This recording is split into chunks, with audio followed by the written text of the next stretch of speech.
Hi, this is Liz from Health Navigators, and I am here today with Kelly Jaramita to share a little bit about her role as one of our coaches in our membership and talk a little bit about the embodiment coaching that she does. Thank you, Liz. Tell us a little bit about what embodiment coaching is. Okay, well, sometimes it's easier to tell first what it's not, because some people come and they think, oh, it's going to be like yoga, which it originated from the wisdom of yoga. It was developed by a man named Mark Walsh, who after 20 years, he discovered, oh, when he goes into a certain position in a yoga class, things begin to change. The awareness of the body, the awareness of choice. And when we are aware, we begin to see things in a way we never did, such as a cancer journey. And that's one of the reasons I jumped into it with my last cancer journey, with breast cancer. And it just helps to connect to the body wisdom so we get information that we might not hear or see with our thinking, busy mind or our scared part of our brain. And so it's not yoga. It's developed from it, and some of the poses look like they're like yoga. It's not stretching. It's not a exercise workout, but it is movement, which movement is one of Radical Remission's healing factors. And you may have heard of like a power pose, which some people do and have an interview or something, and or the Wonder Woman pose. Things begin to change. And it's different every time. I'll go into a pose and I feel different. My clients that I coach, they get messages, they get information with every pose. So that's a little sneak preview of what it is. Yeah. Now, would you say, are there any contraindications or anyone that would be limited to doing this practice? Well, that's a really good question, because I love stretching and yoga, and I found that was really difficult after I had my lumpectomy, and reaching out my arm still at times it hurts.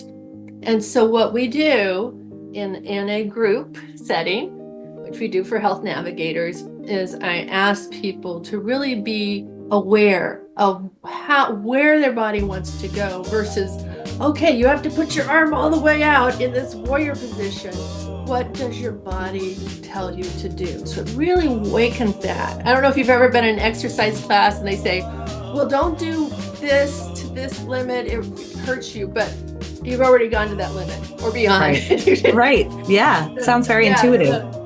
It's intuitive, it's conscious work. And let's say you just had surgery and you're in your bed, you can do these poses.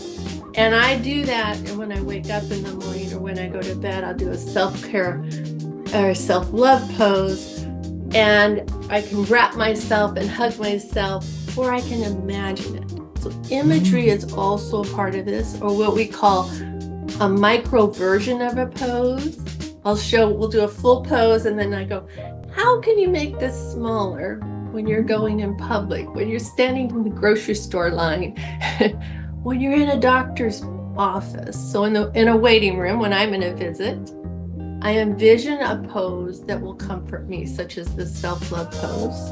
And sometimes I just kind of picture the feeling I have it in the palm of my hand. What does it feel like there? That's great. I love that. It sounds like you bring in a little bit of I know you are a Reiki master, so bring in a little bit of that kind of distance Reiki theory, right? So doing it, in mind and in body, it sounds really powerful. And when I have participated, I found it very calming.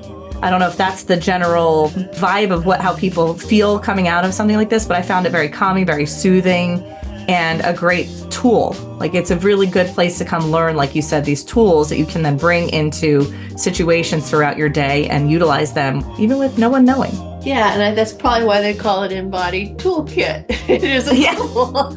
Yes, yeah, it's a skill set.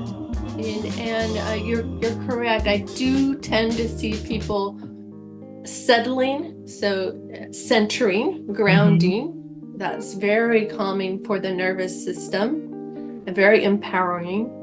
But it also, and one of the healing factors, radical remissions, is releasing suppressed emotions.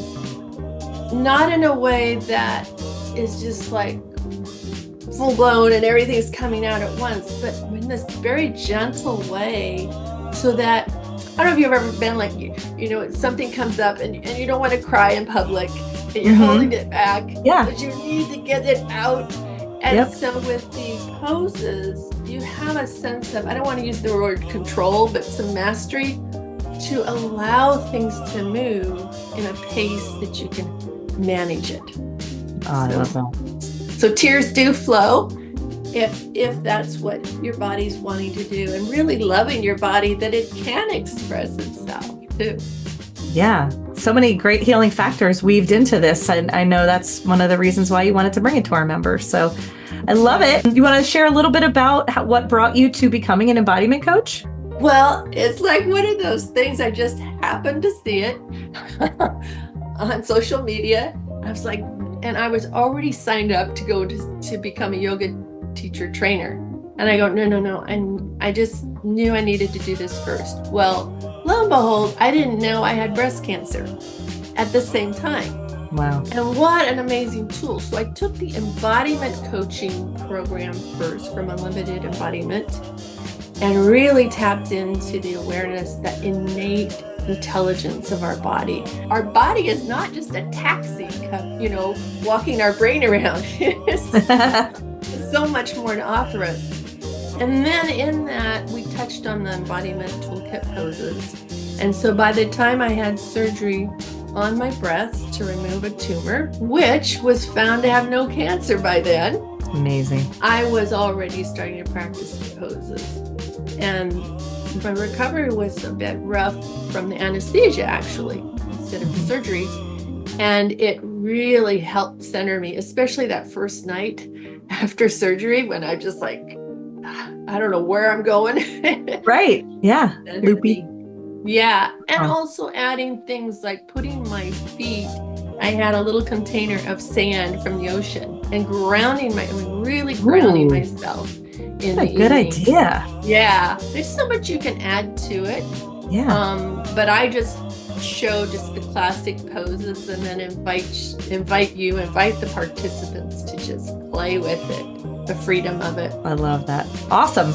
Well, I hope that helps explain a little bit more about embodiment coaching to everyone that's listening. And you got to meet Kelly. She's got so many wonderful skills. Radical remission coach. She's actually also a nurse. All these things that make Kelly so special and such a special part of our team. So the embodiment coaching classes are usually later in the month. So we're in the month of May right now. The next one is going to be on May 27th at 1 p.m. Eastern.